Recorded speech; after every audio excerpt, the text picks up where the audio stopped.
बड़ा अजीबोगरीब देश है हिंदुस्तान। यहाँ पे हर गली चौराहे से लेकर के बच्चा हो, बूढ़ा हो, चाहे अनपढ़ हो, पढ़ा लिखा हो, बेरोजगार हो, हर किसी का बैंक अकाउंट खुल गया है। लेकिन बिहार सरकार पिछले 5 सालों से एक बैंक अकाउंट नहीं खुलवा पा रही है, और इस बैंक अकाउंट नहीं खुलने के कारण बिहार को लगभग हजारों करोड़ रुपए का नुकसान हुआ है। और ये बात मैं नहीं कह रहा हूं, ये बात कल यानी कि 11 फरवरी 2025 को मंत्री श्रवण कुमार खुद कह रहे हैं और केंद्र सरकार से आग्रह कर रहे हैं कि साहब 31 मार्च तक हम आपका बैंक अकाउंट बना देंगे अलग से, तब तक के लिए 3000 रुपया करोड़ रुपया दे दीजिए, ताकि जो लोग को अभी मकान नहीं मिल पाया है, जिन लोगों को मकान का पैसा नहीं दे पाए हैं, कुछ तो पैसा उनको दे दें। भीख मांग रही है। डबल इंजन की सरकार है, यहाँ भी एनडीए की सरकार है, वहां भी एनडीए की सरकार है। और हिंदुस्तान के अंदर बिहार को अगर छोड़ दीजिएगा तो तेलंगाना ही एकमात्र राज्य बनता है। बिहार और तेलंगाना यही 2 राज्य है जिसने ये अकाउंट नहीं बनाया है। अदरवाइज बंगाल से लेकर के जितने भी, चाहे फिर वो नॉन एनडीए कांग्रेस का शासन जहां पे हो, हर राज्य ने ये अकाउंट बना लिया है, लेकिन बिहार ने ही अकाउंट नहीं बनाया। इसके कारण बिहार को नुकसान हो रहा है। तो सवाल ये उठता है कि आखिर बिहार ये अकाउंट बनवा क्यों नहीं रही है। 2021 से केंद्र सरकार सबको कह रही कि अकाउंट बनाइए। फिर सवाल ये भी उठता है कि आखिर ये अलग अकाउंट के पीछे क्यों पड़ी हुई है केंद्र सरकार। भाई, प्रधानमंत्री आवास योजना तो 2021 से पहले से चल रहा है, तो पहले भी तो किसी न किसी अकाउंट में आता होगा, और अभी भी किसी न किसी अकाउंट में आ रहा होगा। जो ये 3000 करोड़ रुपया अभी मांगा है कल मंत्री जी ने, वो भी तो किसी अकाउंट में आया ही होगा। या फिर जो लगभग 2.5 लाख मकान बन चुका है, वो भी तो किसी अकाउंट में आया होगा। तो ये नया अकाउंट बनाने की जरूरत क्या है?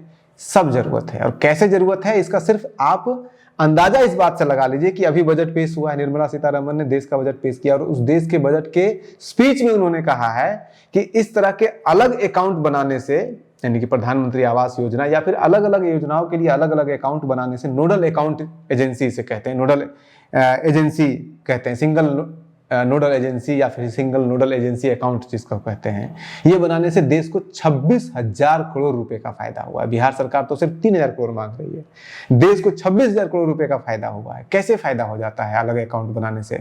इस अकाउंट में पैसा रहे या उस अकाउंट में पैसा रहे, ये पूरी कहानी समझना पड़ेगा आपको, और उस कहानी को समझने के लिए आपको बने रहना पड़ेगा। अब एक कहानी बताया गया बिहार विधानसभा के अंदर भी इसी मामले को लेकर के। आप वो खुद कहानी सुनिए और समझने का प्रयास कीजिए कि क्या समझ पाते हैं, और अगर आप समझ जाते हैं जरा हमें भी समझा दीजिएगा। अब ये कहानी पहले आप उन्हीं की जुबानी सुन लीजिए। माननीय मंत्री जी ने अपने उत्तर में यह स्वीकार किया है कि वित्तीय वर्ष 24-25 और 25-26 की अवधि में 12,08,415 प्रधानमंत्री आवास स्वीकृति दी गई थी, जिसमें 9,23,061 आवास निर्माणाधीन है, जिनकी राशि का भुगतान लंबित है। मैं सरकार से जानना चाहता हूं कि कितनी राशि भुगतान हेतु लंबित है, जिन्हें प्रधानमंत्री आवास के तहत राशि का भुगतान किया जाना था। ये बात सही है कि राशि की आवश्यकता है महोदय, और भारत सरकार ने एक निर्देश दिया था महोदय, स्टेट नोडल अकाउंट बनाने के लिए आदेश दिया था, और स्टेट नोडल अकाउंट हम नहीं बना पाए महोदय, जिसके चलते हमारी राशि रुक गई है प्रधानमंत्री आवास में।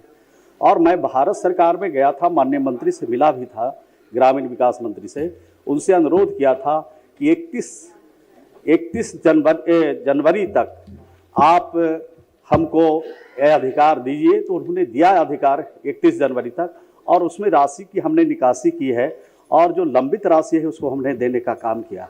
लेकिन इस बीच में हमारा जो स्टेट नोडल अकाउंट है बन नहीं पाया, तो फिर हमने अनुरोध किया है, 31 मार्च तक अनुरोध किया है कि हमको स्टेट नोडल अकाउंट बनाने में समय लग जाएगा, इसलिए हमको जो आवास योजना है प्रधानमंत्री आवास, उसमें जो लंबित राशि है 31 मार्च के पहले भुगतान करने हेतु आप आवश्यक निर्देश दें हमें, ताकि हम उनके जो आवास में गति धीमी है और जो लंबित है उनको पूरा हम कर सकें। कहानी सुन लिया आपने। इस कहानी में आपको कुछ समझ में आया? मुझे तो समझ में नहीं आया। तो मुझे नहीं समझ में आया तो मुझे दाएं बाएं आगे पीछे ऊपर नीचे चारों तरफ से रिसर्च करना पड़ा, सब चीज को समझना पड़ा, क्यों जरूरी है, क्यों इस तरह से हो रहा है। ये सब कुछ जब समझा तब मुझे कहानी समझ में आया। और फिर कहानी समझ में आया कि बिहार सरकार तो बहुत बड़ा घपला कर रही है, और बिहार सरकार ही घपला नहीं कर रही है, ये घपला का एक सिस्टम बना हुआ है। और इस घपले के सिस्टम से बचने के लिए, इस घपला का सिस्टम खत्म ना हो जाए, इससे बचने के लिए बिहार सरकार बैंक अकाउंट नहीं बनवा रही है। पूरी कहानी क्या है? स्टार्टिंग से शुरू करते हैं। 1 अप्रैल 2024 से 31 मार्च 2026 के बीच में 2 साल यानी कि 24 महीने के दौरान बिहार में 12,19,126 प्रधानमंत्री आवास योजना बनना था, यानी कि इतने लोगों को मकान मिलना था, उसके पैसे मिलने थे।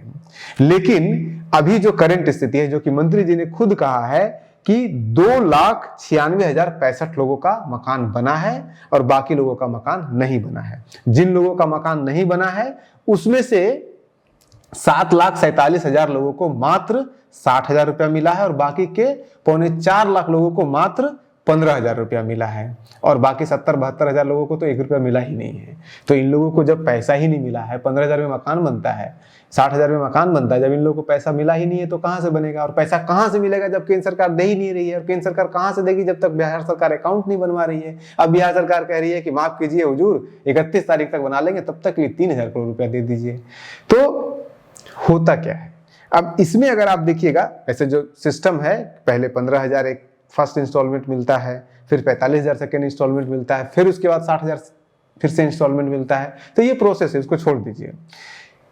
2021 में भारत सरकार ने कहा कि भाई जिसको भी प्रधानमंत्री, जिस राज्य को प्रधानमंत्री आवास योजना का सारा पैसा चाहिए, समय से चाहिए, तो वो एक अलग नोडल एजेंसी बना ले। नोडल एजेंसी का, सिंगल नोडल एजेंसी का मतलब होता है कि एक कोई आप अधिकारी नियुक्त कर दें, उसके एजेंसी के नाम पे एक बैंक अकाउंट होगा, उसके पास सारा टोटल पैसा हम भेज देंगे उनके अकाउंट में और वहां से वो डीएम को चेक काट करके दे दें। डीएम जो है वो नीचे चेक काट के दे देगा, लेकिन वो सारा का सारा पैसा भेजेगा उसी बैंक अकाउंट से। चेक चाहे जो भी काटे, चेक चाहे जहां भी डिस्ट्रीब्यूट हो, चेक चाहे जहां भी भंजाया जाए, लेकिन पैसा कटेगा वहीं से। सरकार इसके पीछे क्यों इतना पड़ी हुई है? वो इसलिए पड़ी हुई है कि पहले क्या होता था, देखिए सिस्टम, इस अकाउंट से पहले क्या होता था या अभी भी बिहार में क्या हो रहा है कि केंद्र सरकार ने किसी भी योजना को लेकर के पैसा भेज दिया। बिहार सरकार का जो खाता बही है, जो आप कह सकते हैं कोष है, उसमें पैसा भेज दिया, तो प्रधानमंत्री आवास का भी उसमें पैसा आएगा, पेंशन का भी पैसा आएगा, या सड़क बनाने से लेकर के जितने भी पैसे हैं सब वहीं पे आएंगे। और वहां से फिर बिहार सरकार अलग अलग जिला के मजिस्ट्रेट को भेजेगा, जैसा डिमांड वहां से किया जाएगा, और वहां से फिर वो लोगों को डिस्ट्रीब्यूट किया जाएगा, लोगों को बांटा जाएगा। इसमें होता यह है कि मान लीजिए कि 10,000 करोड़ रुपया प्रधानमंत्री आवास योजना के लिए भेजा केंद्र सरकार ने, 5,000 रुपये किसी और के लिए भेजा, 5,000 किसी और करोड़ रुपये भेज दिया, अलग अलग एक उससे जोड़ा। अब केंद्र सरकार को ये पता ही नहीं चल पाता है कि अगर हमने अलग अलग 20 योजनाओं के लिए बिहार सरकार को 20,000 करोड़ रुपया भेजा है, तो उसमें से कितना पैसा किस योजना से खर्च हुआ है, ये केंद्र सरकार को पता ही नहीं चल पाता है। कितना खर्च हुआ है, कितना कहां पड़ा हुआ है, उस पैसे का कहां इस्तेमाल हो रहा है, क्योंकि सारा पैसा एक जगह आकर के जुड़ जाता है, सारा पैसा एक जगह रहता है।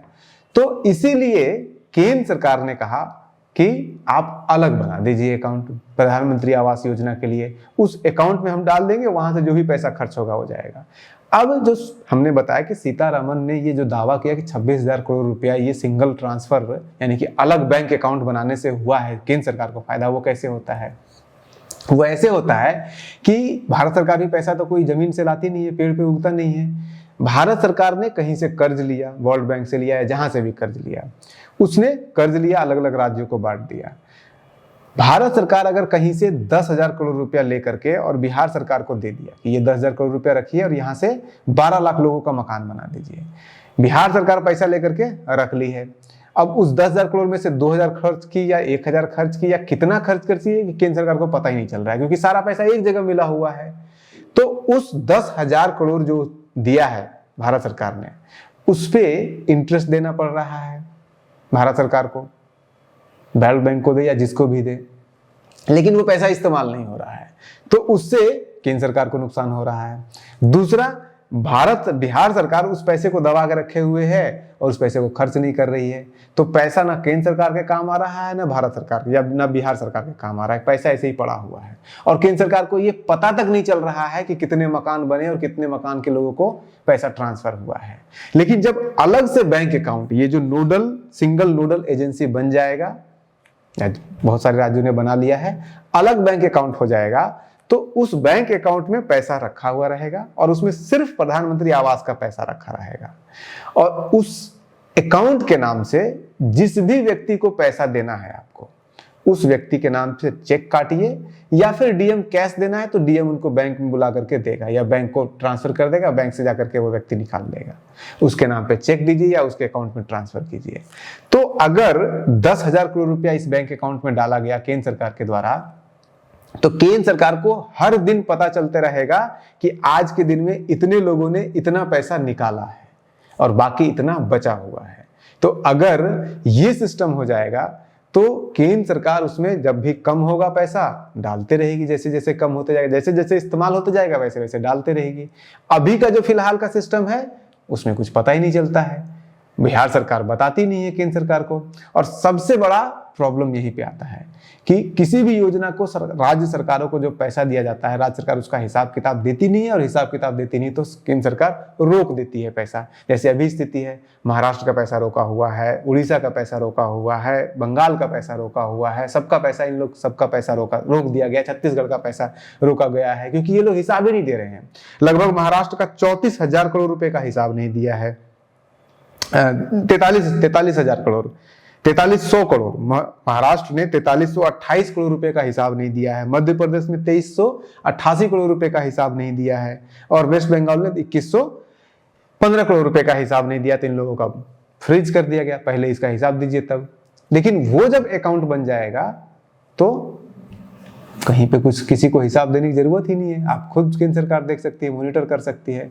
अब आप कह रहे हो कि मैंने जब बिहार सरकार के बारे में कहा कि बिहार सरकार जो है वो सिर्फ तेलंगाना और बिहार ही 2 राज्य है, तो फिर ये महाराष्ट्र कैसे आ गया? वो ऐसे आ गया कि महाराष्ट्र सरकार ने अकाउंट तो बना लिया है लेकिन अकाउंट पैसा खर्च नहीं कर रही है, तो वो उसके अकाउंट में पड़ा हुआ, इसलिए आगे पैसा नहीं दे रही जब तक ये खर्च नहीं करेगा।